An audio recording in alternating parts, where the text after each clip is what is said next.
Hello everyone. Welcome to Super Coaching UPSC by Textbook. This is Venkatesh, your faculty for geography.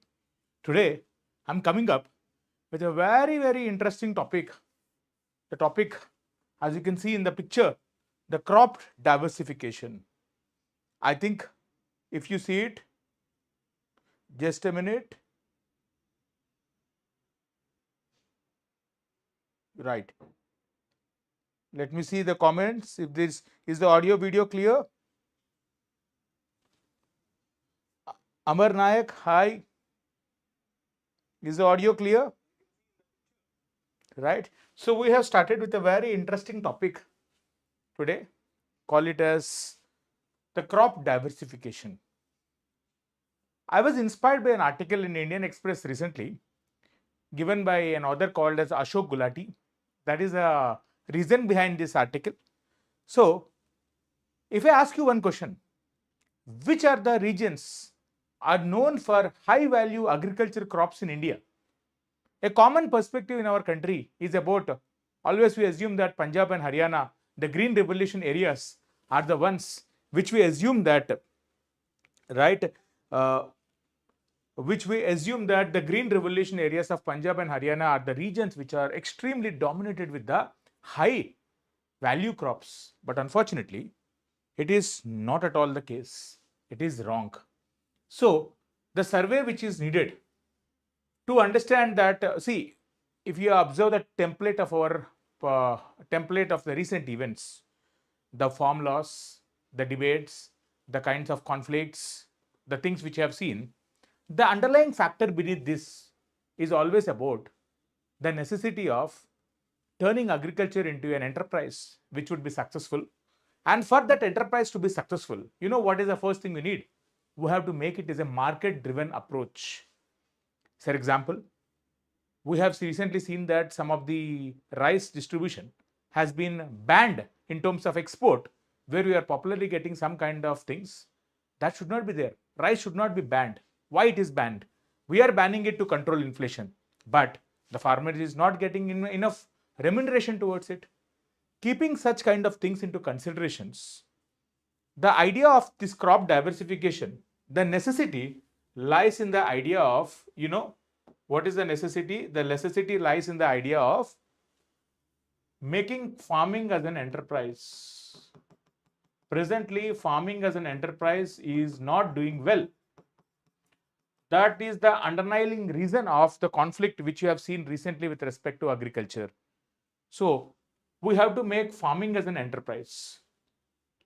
The studies conducted by this topic might be a mix of geography and a mix of, economy.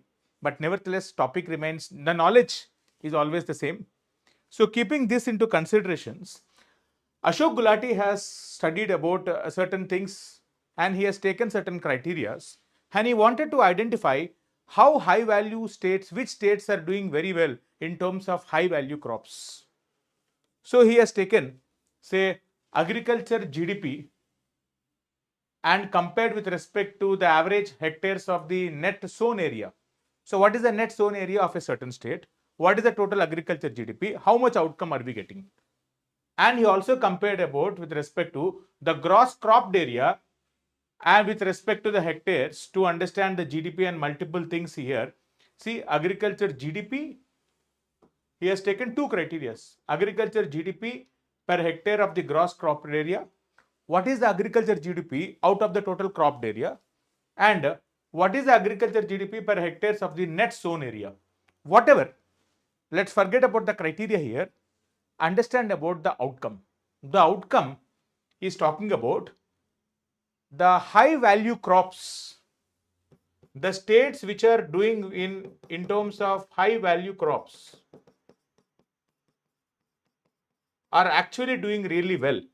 For example, Andhra Pradesh, West Bengal, Tamil Nadu, they are doing really well in terms of these high value crops, whereas the states like Punjab, Haryana are lagging behind around 12th, 13th, 14th position here, right? So whatever, this necessity of farming as an failure of farming as an enterprise, believing on the traditional ecosystem of minimum support price. Now, what is the necessity here?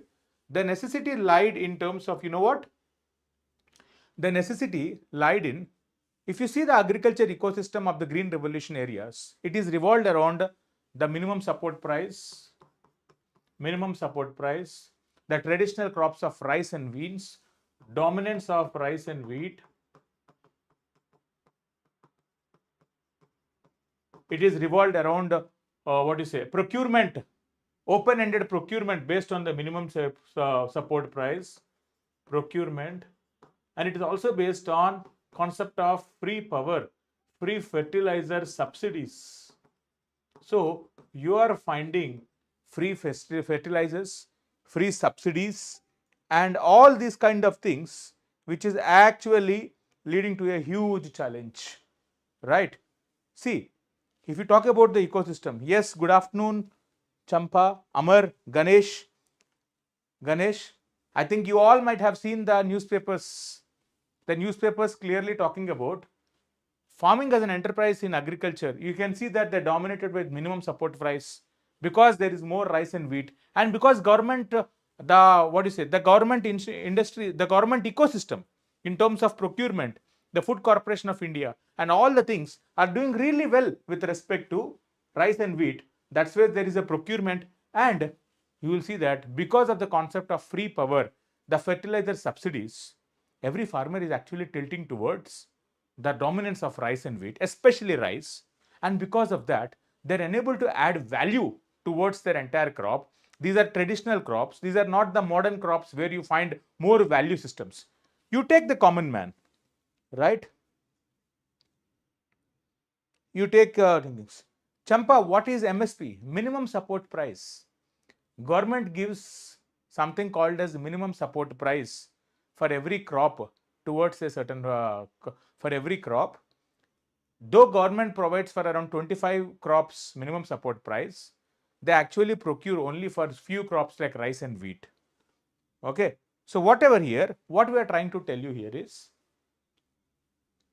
the ecosystem, the traditional things of rice and wheat are not providing enough value. You take an example. You take the things like potatoes. What is the value of 1 kg potatoes? Arun, Champa, Ganesh, you can clearly tell me what is the value of 1 kg potato, no? Can you? 1 kg potatoes, depending on different places in India, it varies from 20 to 35 rupees. What about 1 kg of Lay's chips? What is the cost? Compare this and this.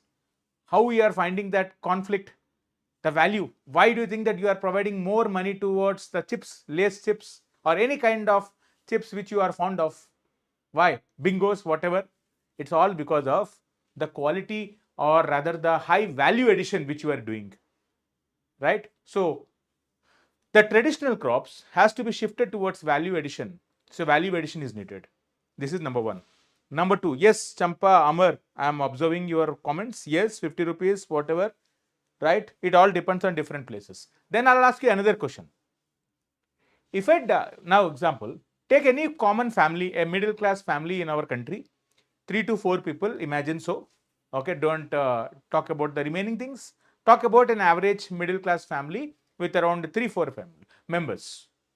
What are the things they need for their nutritional security? Don't they need about multiple varieties?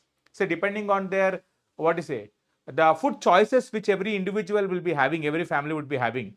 They need rice, they need the carbohydrates, they also need the proteins. So some people will eat eggs, some people will eat fruits, some people will eat horticulture, some we need around the meat and all. So we are no longer in the era of just eating rice and wheat, no.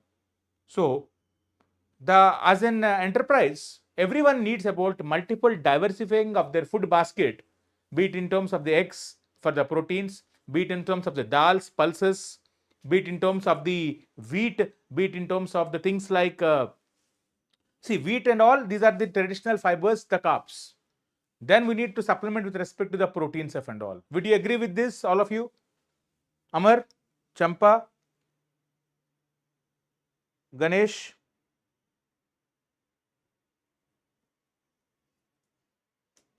Would you agree with this? Yes, Gayatri, yes. Right? So, keeping this into consideration, when we need as a person multiple diversity of food, but the market also need to provide the supply in the same way. There is disparity here. Because of the disparity, there is predominance of rice and wheat and not about the high value crops. So we need to talk about the high value crops. Then, so what is this crop diversification is about is, when you have surveyed this, you have seen that from the regions of Andhra Pradesh, it is not that Andhra Pradesh is doing decently well in terms of the gross GDP from the agriculture point of view. It is because the farmers here are getting money not just from the traditional things of rice cultivation alone, but around the fisheries. Andhra Pradesh is known for fisheries. So now this is what we call it as a value addition thing. So this is what we call it as the shrimp cultivation. Now, this shrimp cultivation is nothing but crop diversification. What do you mean by crop diversification? Crop diversification involves multiple aspects. It involves multiple aspects. You can see here picture. Now, there is something called as intercropping.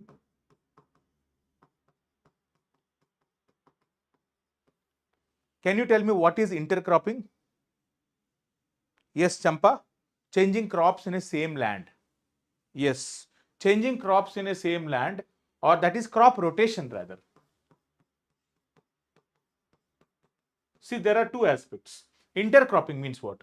Growing two crops in the same way, in a same row. You can see here, intercropping. Within the same region, you are growing multiple crops. That is intercropping. Then what about crop rotation? One season, one crop, another season, another crop.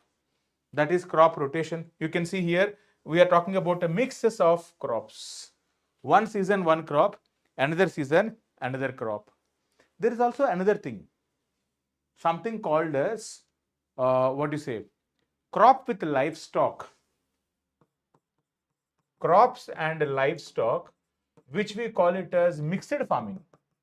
That is also crop diversification only. Crop diversification. You can see here, there is around animal husbandry which is practiced. Now what is happening? Farmers' income is now diversified. This is what we call it as crop diversification. What is crop diversification? Crop diversification refers to multiple variety of things which are done by individuals, which are done by the farmers, where they are diversifying their output. They can diversify their output by having multiple crops growing at the same time, which we call intercropping. So this is what is called as same time, spatial diversity. Same area, every day, multiple crops. Say for example, in the winter, you can have wheat plus legumes, pulses. You can have wheat plus mustard. So that is a crop combination. So a crop combinations of multiple crops is what is called crop intercropping. So same area, you will find multiple things. You can see here, this is intercropping.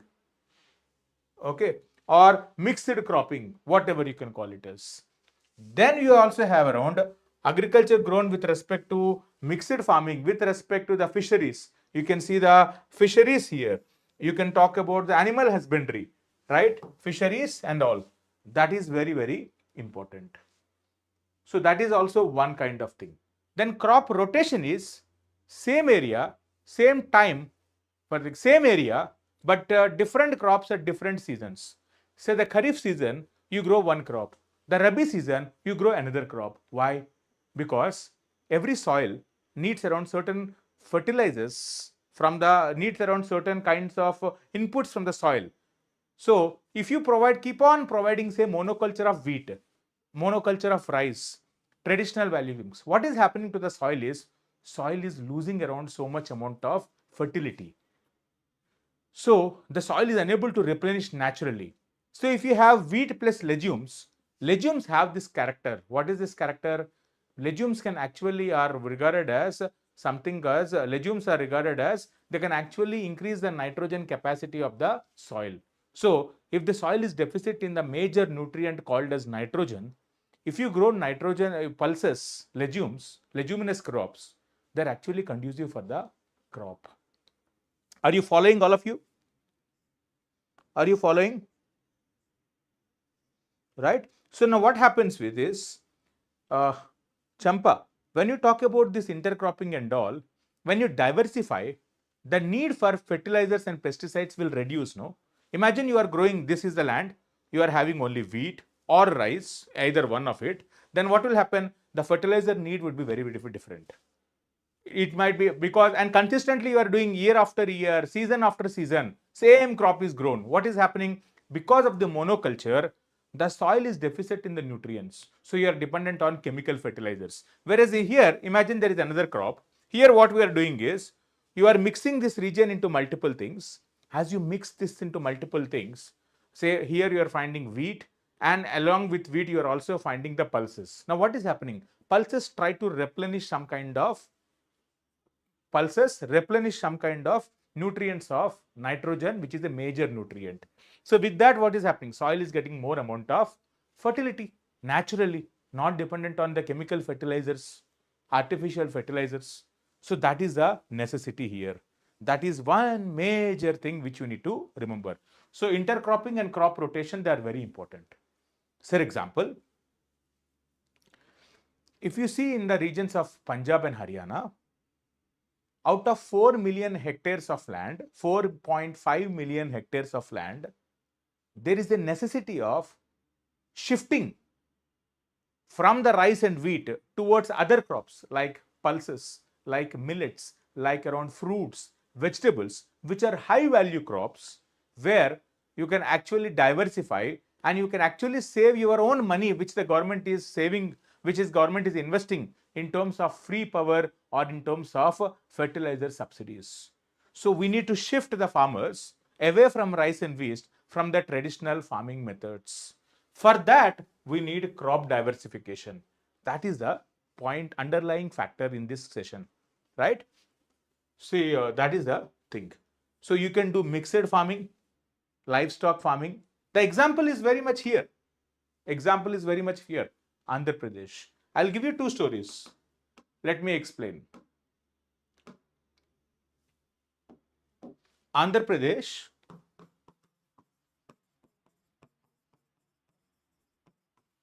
the Krishna Godavari Delta is a traditional green revolution area. Here it is rice plus fisheries, the inland fisheries.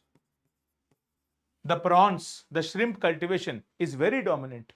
People love to eat such kind of things. So there is a demand. So what we are trying to do is, farmers has to have a demand driven approach. Demand driven approach. You cannot have a thing without demand driven. Whatever you are growing, you cannot sell. You have to sell what is needed in the market. That is the idea. The idea of this crop diversification concept is shift towards market-based, demand-driven. Market should determine which kind of crop farmers should be growing. That is when you will be finding such kind of value system. This is the idea, demand-driven approach. The example of Andhra Pradesh has been in this, and also you have found another thing. Say the regions of Tamil Nadu, they are growing mangoes, horticulture. So what we are observing in our country, across this country, is there are certain crops which are traditional like rice, wheat, and there are certain crops which are high value crops like fruits, vegetables, the inland fisheries, shrimp cultivation, or aquaculture you find in Kerala. All these things, this will add more value to the farmer. This will give them more revenue. This is very, very needed. For example, you see here, Government of India has done something called as this. I will show you this. High value crops PIB. If you type this, So there is something called as cultivation of high value crops. I think you can all see this. Fruits, flowers, spices, vegetables, aromatic plants, all are very huge in demand. So these are the ones which we need to focus. We need to shift the farmers towards such kind of things. The moment you do that, farmers will get more, more advantage in terms of getting money. So this is not just found not just in Tamil Nadu, West Bengal, Andhra Pradesh. Even in West Bengal,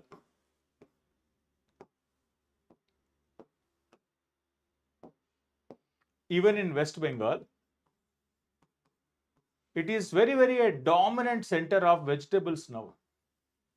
Vegetables. In fact, we have even an exclusive agro exporting zone as well.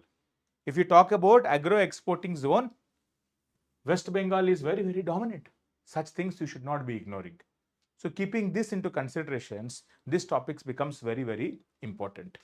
Then, what do you mean by crop diversification? You have so many other kinds of things as well. See, understand this.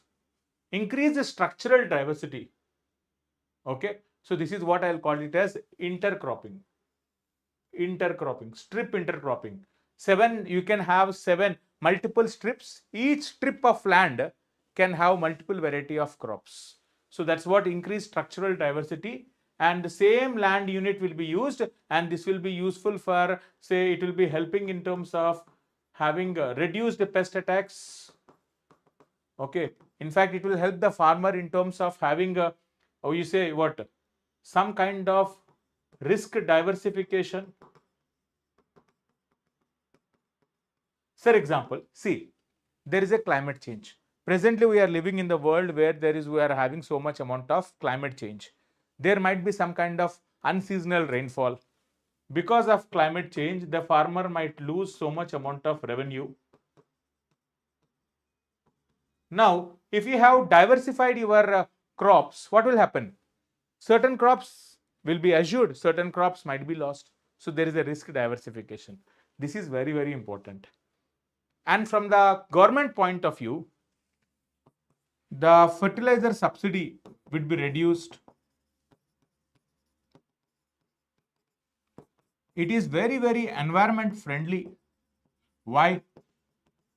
Monoculture is actually leading to water stress. Water stress in Punjab is because of monoculture of green revolution crops like rice and wheat. It is actually sucking out energy. In fact, if you identify the water stress regions in our country, Punjab is dominant because of more water which is consumed for growth of rice. And that is where the concept of free power is helping. This has to change. For this to change, what is the outcome for all these things? Nothing. Because the market is demanding horticulture crops, market driven, high value crops, not the traditional crops. That is the one you need to follow. So one variety increase structural diversity. Then another thing, genetic diversity in monoculture, growing mixed varieties of a species in a monoculture. This is also one idea. Mixed diversities. Now what is happening? You are talking about, say, same wheat, but genetic diversity so that there is lesser loss. That is one idea. But the most important where I am discussing in this session is high value crops. A shift from less profitable sustainable crops or cropping system to more profitable and sustainable cropping system. High value crops, ultimately market driven. That is what we need to take care of. Crop rotation, this is what we call temporal diversity. That is seasonal diversity. Kharif one season, Rabi one type of crop. Polyculture, growing 2 or more crop species and wild varieties within the same field. This is spatial and temporal diversity. So whatever we have discussed until now. Another one we have discussed, mixed farming, crops and livestock, Andhra Pradesh example. Agroforestry, one more idea we have, agroforestry. It's about growing crops and trees together. So if you do all these kind of things, farmers would be benefiting. Ultimately, we are all doing all these kind of things for what? For making the farming as an enterprise. These are the benefits. But the farmers are also having some kind of challenges. You know what is the challenge? See, I think I have given you some content. Please understand this. The farming patterns has to change from food and non-food crops, conventional to organic farming, from high towards high value crops. This is one I have told you. I told you that it is shifting from traditionally grown less profitable crops to more profitable crops, right? So I have given you some, whatever I have discussed until now, I pasted it all this at one go. You can read these statements. Then what are the challenges you have? One of the major challenge we have is farmers are small scale level. They need more amount of monetary support.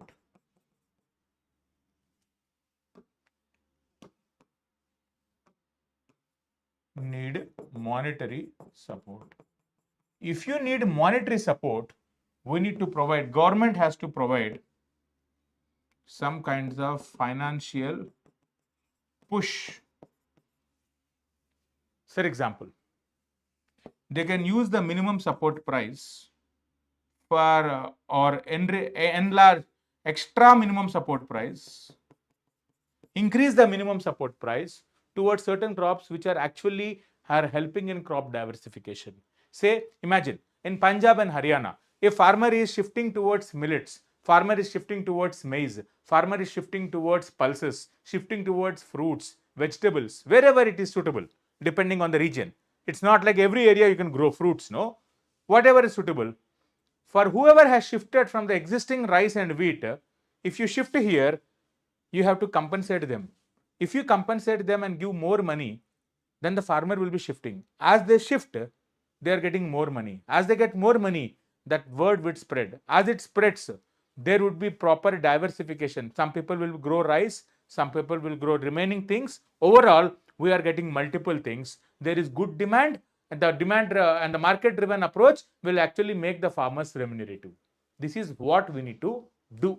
So, the challenge, convert this challenge into financial push.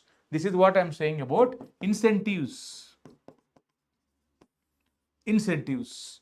So this is overall whatever I am trying to tell you.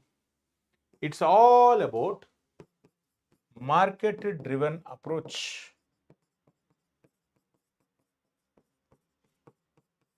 Sometimes even farmers are not aware. If farmers are not aware, what can we do? We can raise awareness, bring knowledge to them, showcase how this is the market which we have, this is the potential we have. Use our traditional agriculture centers, the APMC mandis, where you can actually provide knowledge that this is what the demand is, grow these varieties, have these ideas, do it consistently for 4 to 5 seasons. Look at the outcome. You will see the radical change. I hope you are getting. Gayatri, Amar, Champa, you got it? Right? So this is what the idea of what do you mean by crop diversification and why we need to do it. Right? So for more such things, you can actually get into my Telegram channel. If you want the PDF, I'll get in the Telegram channel, and I'll also give you content about what is this crop diversification and all in detail. You can learn all of you. Right then? So you can get into the channel. If you have any doubts about this topic, you can ask me as well. That's it about today. We'll meet again tomorrow with a new topic. Until then, have a good time. And you can also ask doubts. Please use the Telegram channel, not just simply being active, passively part of the group. If you are having a doubt about a certain topic, please ask. That is the reason why we have a Telegram channel. Otherwise, there is no point. Right then, all of you. See you tomorrow. Thank you.